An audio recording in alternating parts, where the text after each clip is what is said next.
Buen día. Básicamente lo que voy a hacer a continuación es continuar con lo de la vez pasada. Eh, bueno, ya explicamos el contexto en el cual nació la idea de hacer este video. Ahora la idea es, pues básicamente proseguir. Entonces retomemos cómo fue que decidimos dividir esta experiencia. Vamos con proyectos, pregrado, hidráulica y neumática, dragados hidráulicos, de dragados, aquí está, supuestos.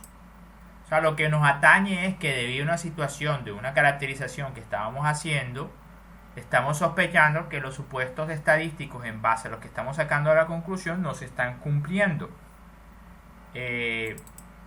Y básicamente aprovechamos el momento como para hacer una ligera introducción del problema que dio nacimiento a esta idea y ya simplemente dividimos esto en 4 partes. La primera hablaremos de teoría de distribuciones de probabilidad con el fin de entender la teoría que hay detrás del cumplimiento de estos supuestos. El segundo, hablaremos de la comprobación de supuestos para comparaciones simples. Y después lo haremos para el caso de experimentos factoriales, pero de un solo factor. Y después hablaremos de qué pasa o qué se debe hacer cuando no se cumplen los supuestos. Entonces, vamos a empezar con este primer video. Espero no gastar mucho tiempo. Yo creo que no va a gastar mucho tiempo. Vamos a guardar esto acá. Este es como el resumen del problema, pero no coloqué acá lo que expliqué la vez pasada, pero vamos a dejarlo así. Y yo creo que ya está abierto lo que tiene que estar abierto. Entonces, esta es la situación que va a servir como para explicar lo de distribuciones de probabilidad. En este caso se supone que se mide la fuerza-tensión de diferentes formulaciones de cemento Portland. Bueno, son unos cementos que son sometidos a tensión, pero pues un cemento no tiene nada especial y es en mortero sin modificar, por así decirlo, y el otro digamos que le aplicaron un aditivo o le hicieron algo que lo hace especial. Entonces lo que se quiere comprobar es si eso especial que le hicieron a ese mortero, esa modificación de ese cemento, hace que él tenga una mayor resistencia a tensión o una menor, o en todo caso diferente a la opción sin hacerle nada. Entonces básicamente se hicieron una serie de experimentos, aquí están, 10 experimentos, vendría siendo el equivalente a 9 réplicas, ¿sí? En las cuales se midió la resistencia a tensión del mortero modificado, y aquí están los valores de esa resistencia a tensión, y por otra parte la de sin modificar. Listo, básicamente eso está. Entonces digamos que este primer es un diagrama de puntos donde se colocan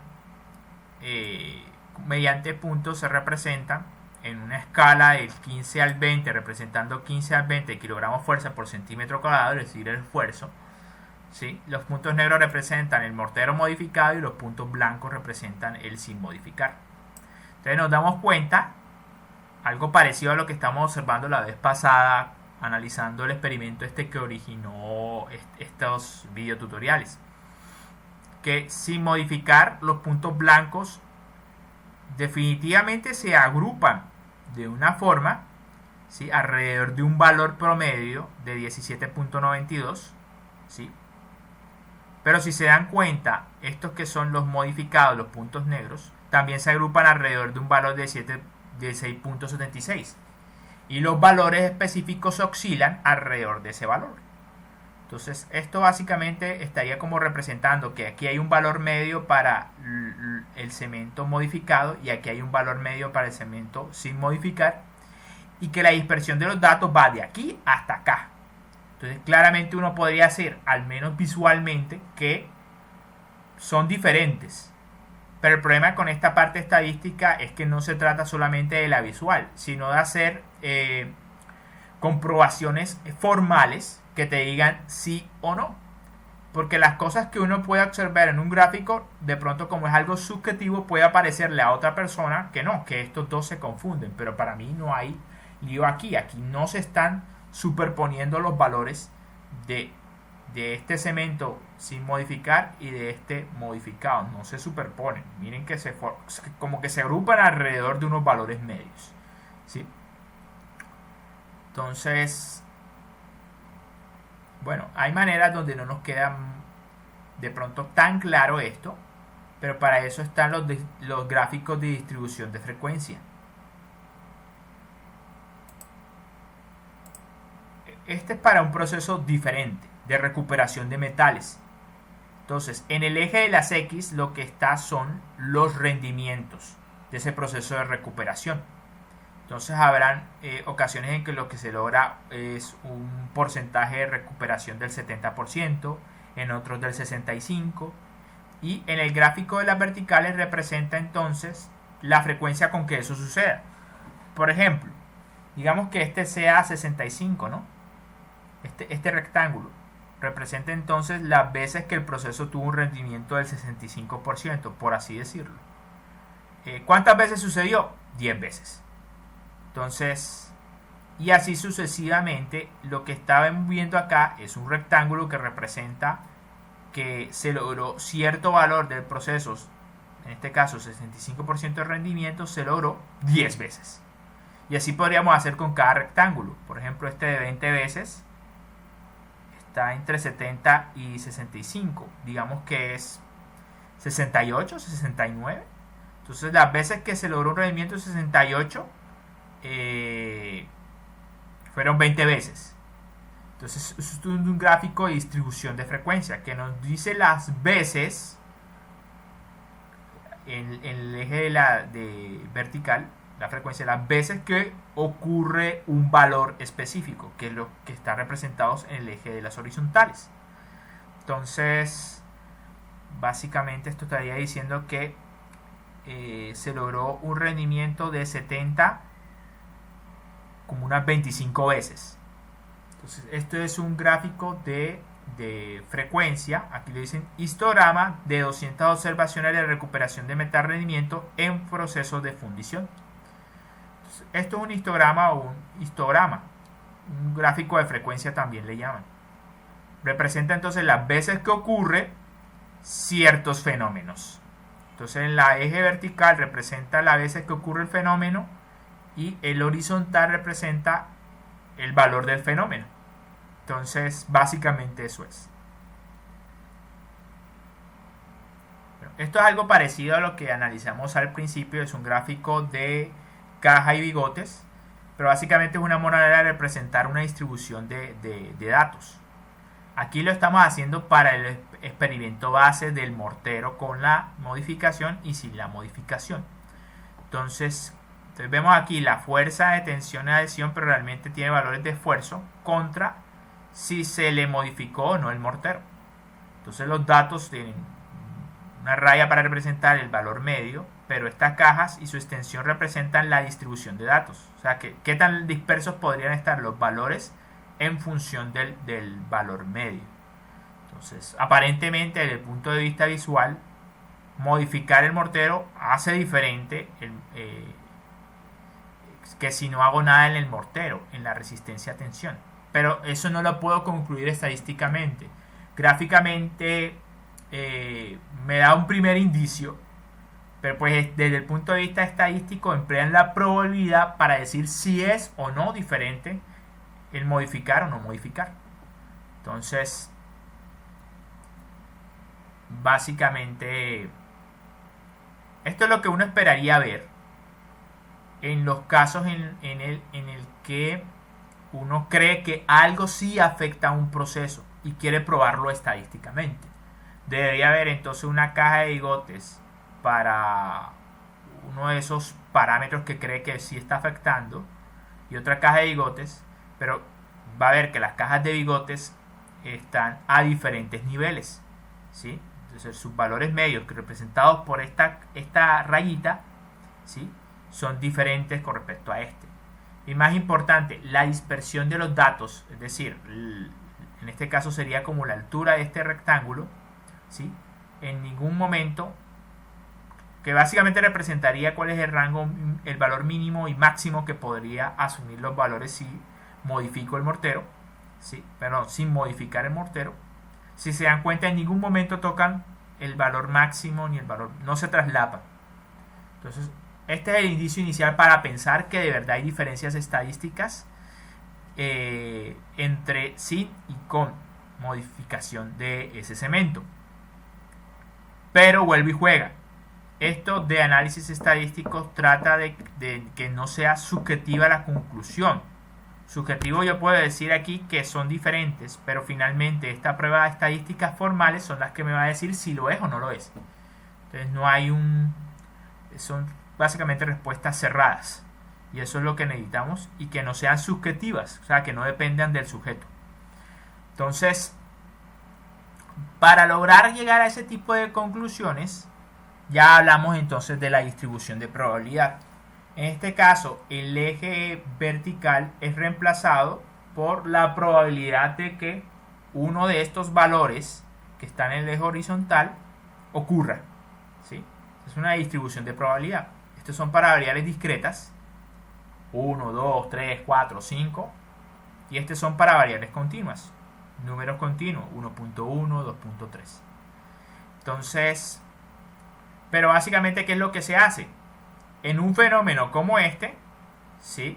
Se termina traduciendo este fenómeno en la frecuencia con respecto a los valores que puede asumir una variable, se transforma en un gráfico o una distribución de probabilidad, donde la frecuencia se transforma es en la probabilidad de que alguno de estos valores sea asumido. Y bueno, y es básicamente así como se ve una distribución de probabilidad, donde obviamente, como se pueden dar cuenta, ahí es básicamente una distribución. Vamos a hablar ahorita de los tipos de distribución de probabilidad, ¿sí? Pero generalmente las más sencillitas distribuciones de probabilidad tienen un valor que es el más probable de todos que ocurra, que es el pico de la montaña, y básicamente alrededor de ese valor, que es el más posible de resultar en un proceso, hay otros valores que están a los lados y cada uno tiene una probabilidad menor de que ocurra, ¿sí? Donde los que menos pueden ocurrir son los valores que están aquí en los extremos de esta montañita. Esa es básicamente una distribución de probabilidad. Entonces, ¿cómo podemos caracterizar una distribución de probabilidad? Bueno, podemos caracterizarlo mediante estos valores que pues sí los conocemos de la estadística descriptiva. La media, que no es más que un promedio de valores, ¿sí? Coges todos los valores de un experimento y lo divides entre la cantidad de veces que hiciste el experimento, y eso sería un promedio. Esa es la media. Y una varianza, que simplemente de los datos de un experimento tú determinas algo así como la dispersión o qué tan alejados están los datos de un valor medio, y empleas esta fórmula para determinar entonces esa varianza muestral. La raíz cuadrada de este valor es lo que llaman la desviación estándar. Entonces, aquí lo que representa el valor medio vendría siendo esta raya, y la desviación vendría siendo esta distancia de aquí hasta acá. O sea, qué tan alejados están los valores extremos del valor medio. Eso es más o menos lo que significa la desviación o la varianza. Qué tanto puede variar los valores de una variable en torno a un valor medio. Qué tan alejados pueden estar. Entonces, una varianza mayor significa que, en términos prácticos,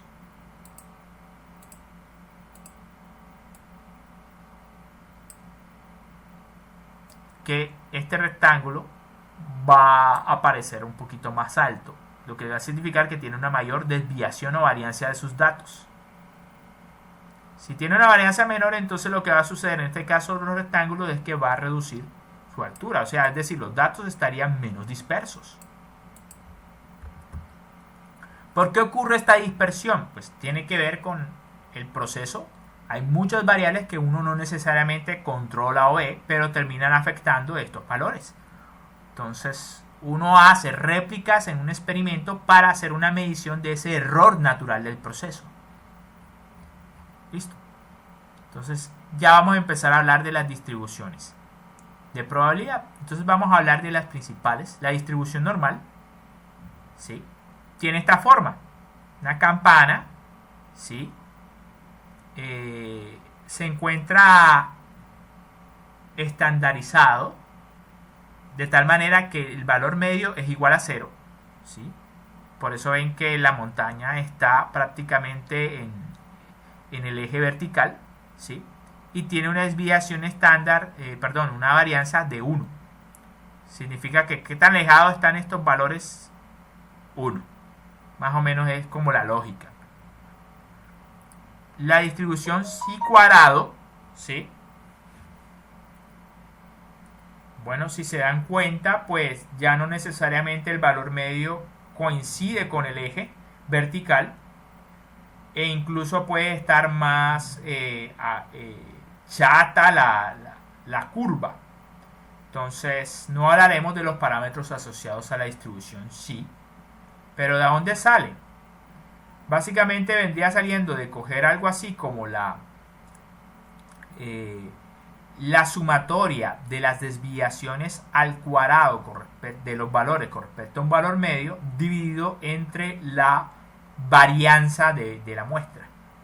Básicamente es un cociente, ¿sí? Si se dan cuenta, esto es muy parecido al concepto de la varianza, ¿sí? Solamente que en el denominador no está el número de datos menos 1, sino que se encuentra directamente la varianza.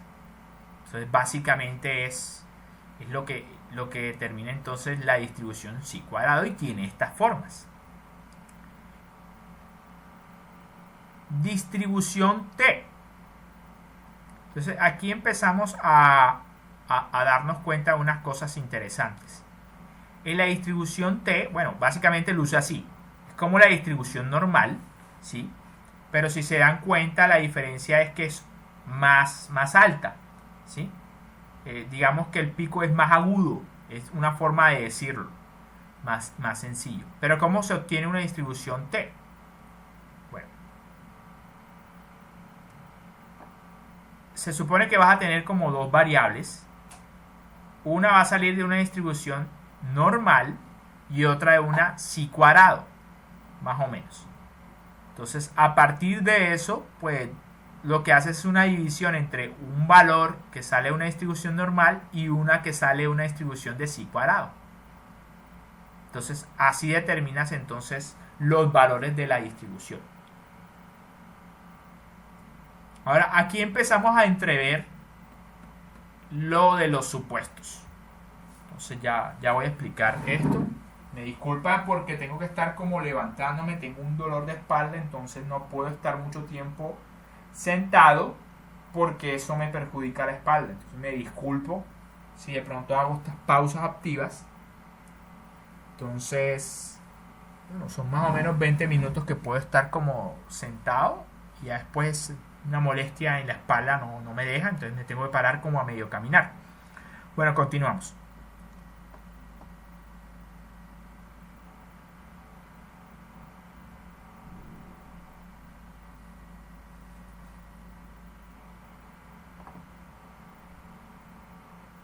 Bueno, entonces hasta ahora esta es la distribución T de probabilidad y la distribución F, que se da cuenta básicamente lo que hacen es cómo obtienen entonces esos valores de la distribución. Cuando me refiero a los valores de la distribución de probabilidad, es que en este caso hablamos de una variable T, ¿no? Para la de T de student. Entonces ese valor T puede ser cualquiera de los valores que está consignados en el eje horizontal y que puede ser asumido por esta distribución de probabilidad. Finalmente, ¿qué es lo que es la distribución de probabilidad? Está lo que haciendo es describir un proceso, ¿sí? Donde el proceso tiene unas variables de salida que pueden asumir un montón de valores, ¿sí? Solamente que algunos valores son más probables que ocurran que otros. Entonces, aquí T representaría cualquiera de estos valores, cualquier valor del eje horizontal, ¿sí? Donde la vertical lo que representa es que hay unos valores que son más probables que ocurran que otros. En este caso, Z representaría uno de esos valores del eje horizontal, ¿sí?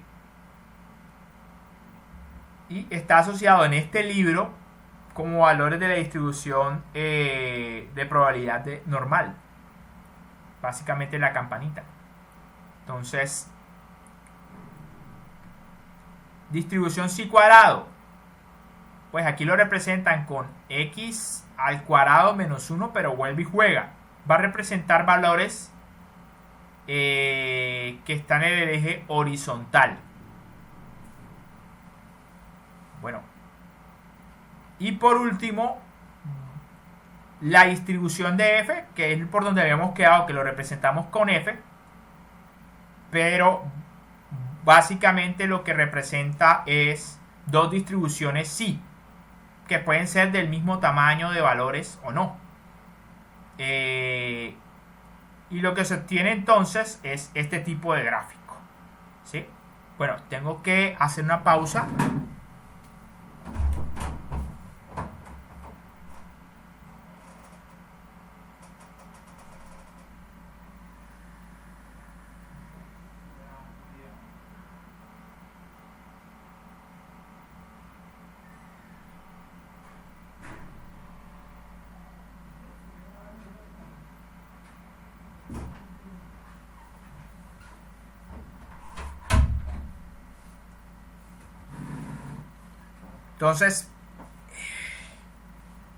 Entonces, bueno, básicamente esto es en parte lo que quería explicar, ¿sí? Ahora, si se dan cuenta, la distribución psi cuadrado finalmente encierra como una especie de desviación, no, varianza. Entonces realmente lo que uno está haciendo es comparar como las varianzas de dos distribuciones de probabilidad. Aquí está. Entonces generalmente en este libro representan la varianza como S al cuadrado y la desviación estándar como S. O hablan de eso como sigma al cuadrado o sigma si está hablando de desviación estándar. Más o menos. Entonces realmente la distribución esta F, la distribución de probabilidad F, no es más que coger dos distribuciones psi cuadrado y las compara mediante un cociente. Pero en esencia lo que está haciendo es como comparar las varianzas de dos distribuciones de probabilidad psi. Es más o menos lo que está haciendo acá. Esto es lo que se hace en la distribución de probabilidad de F. En la distribución de probabilidad de T, básicamente lo que hace es un cociente, pero una variable de una distribución normal y la otra es como de una distribución de psi cuadrado, básicamente. Entonces sería algo así como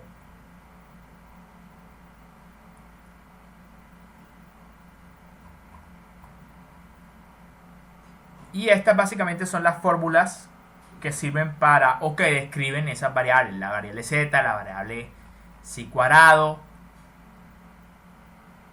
Ahí está. Ahí está la variable psi cuadrado. La variable psi cuadrado, ¿sí? La variable t de la distribución de probabilidad t y la variable f de la distribución de probabilidad f. Básicamente eso es como lo que quería explicar. Entonces, ¿qué es lo que quiero resaltar? Y va a ser en parte las razones por las cuales nosotros nos vamos a enfrascar en lo de comprobar supuestos. Esto es lo más importante y por eso lo resalté en rojo. ¿sí? Tanto la distribución Z y la psi cuadrado son variables aleatorias independientes, ¿sí? Normal, estándar y psi cuadrado, respectivamente. Entonces, ¿por qué menciono esto o resalto esto? Como los estadísticos de prueba que nosotros vamos a emplear se basan en estas distribuciones de probabilidad, distribución normal, distribución psi cuadrado, distribución T de student, distribución F, esas distribuciones, ¿sí?, de probabilidad tienen unas fórmulas que representan los valores de la distribución. Así que si nosotros empleamos estas distribuciones de probabilidad para llegar a sacar cualquier conclusión estadística, entonces lo que estamos asumiendo es básicamente que nuestras variables siguen este tipo de distribuciones de probabilidad, sea F, sea T, sea psi cuadrado, sea normal. Esa es la razón por la cual cuando sacamos conclusiones estadísticas en base a estas distribuciones de probabilidad, tenemos después que comprobar que en efecto las variables que estamos usando sigan este tipo de distribuciones. Si no, eso empieza a invalidar las conclusiones que nosotros hemos sacado al respecto. Entonces ahí radica la importancia de por qué, vuelvo y repito, de por qué al sacar unas conclusiones estadísticas en base a la distribución T o la distribución psi cuadrado, la distribución normal o la distribución F, después hay que devolverse y comprobar que nuestras variables siguen ese tipo de distribución. De otra manera hemos empleado unos criterios, pero simplemente esos criterios no se cumplen para llegar a las conclusiones. Esa es la razón por la cual deberíamos siempre comprobar los supuestos. Y uno de los supuestos muy importantes y que ya empezamos a vernos acá es que si hemos sacado una conclusión en función de una distribución de probabilidad, después tenemos que probar que nuestras variables siguen esa distribución de probabilidad. Ahora, ¿cuál distribución de probabilidad? Pues generalmente son estas: normal, psi cuadrado, distribución T, distribución F. ¿Qué variables? Va a depender del tipo de análisis estadístico que nosotros empleemos. En algunos, nosotros, como en el análisis de varianza, lo que estamos empleando es una distribución de probabilidad F, ¿sí? Pero eso se basa básicamente en emplear variables de distribución de probabilidad de psi cuadrado. Y esas distribuciones están relacionadas con la varianza. Y esa varianza básicamente está relacionada con los residuos o errores de distribuciones. Y esa finalmente sigue una distribución de tipo normal. Porque básicamente esta distribución sí es una especie de distribución de probabilidad derivada de la distribución de probabilidad normal. Viene la fórmula de distribución de probabilidad normal. Y la psi cuadrado tiene como ese componente elevado como al cuadrado, si se dan cuenta. Entonces básicamente es como si fuera la distribución de probabilidad normal elevado al cuadrado. Entonces, pero no se preocupen, esto suena enredado, pero lo vamos a resumir en pocas palabras, como para que quede muy claro. Y vamos a ponerlo con letra grande. Las diferentes pruebas estadísticas, vamos a decir de probabilidad, se basan en el uso de una distribución de probabilidad. Por tanto, ¿Cuál es la distribución de probabilidad? Ya les dije, está la normal, está la de psi cuadrado, está la de t. Vamos a poner esto en minúsculo. Sí.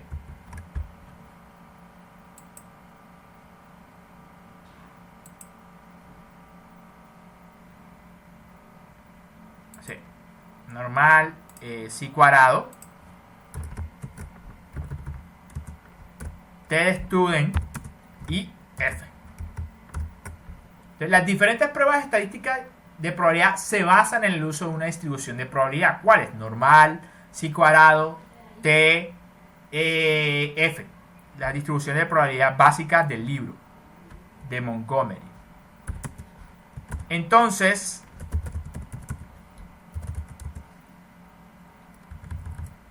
estamos suponiendo que nuestras variables de estudio o proceso sigue el comportamiento de alguna de esas distribuciones de probabilidad. Entonces ahí encontraremos los primeros de los supuestos que debemos verificar. El primer supuesto en general.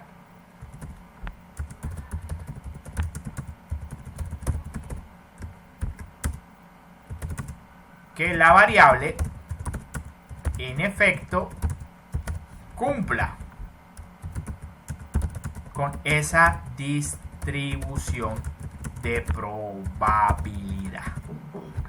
Ese es el primer supuesto. En general, el importante.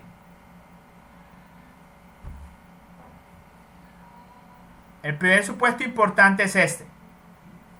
Que la variable en efecto cumpla con esa distribución de probabilidad en base a la que sacamos conclusiones estadísticas.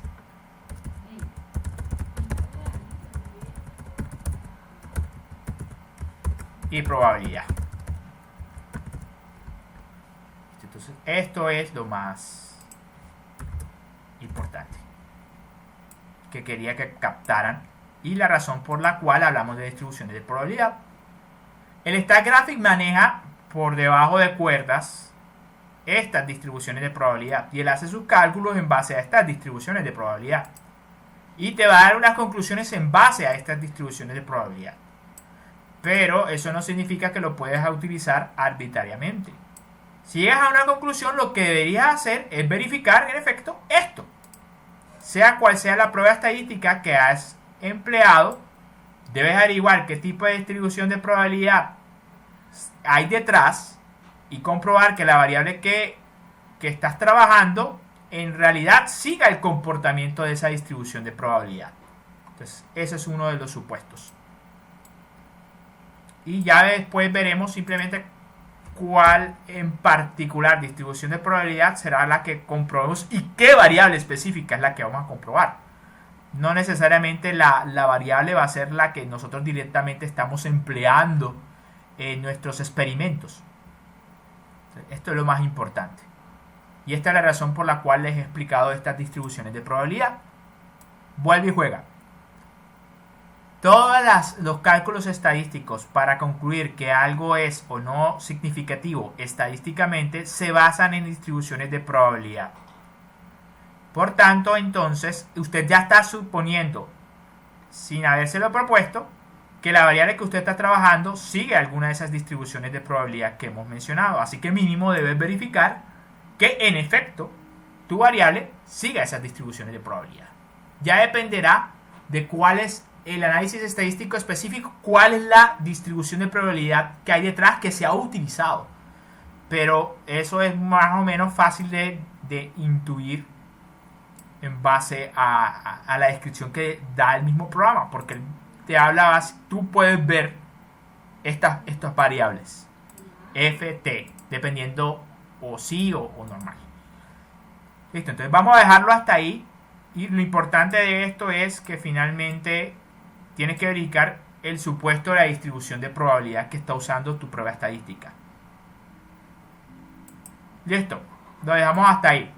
Muchas gracias por su atención. Este se hizo muy largo.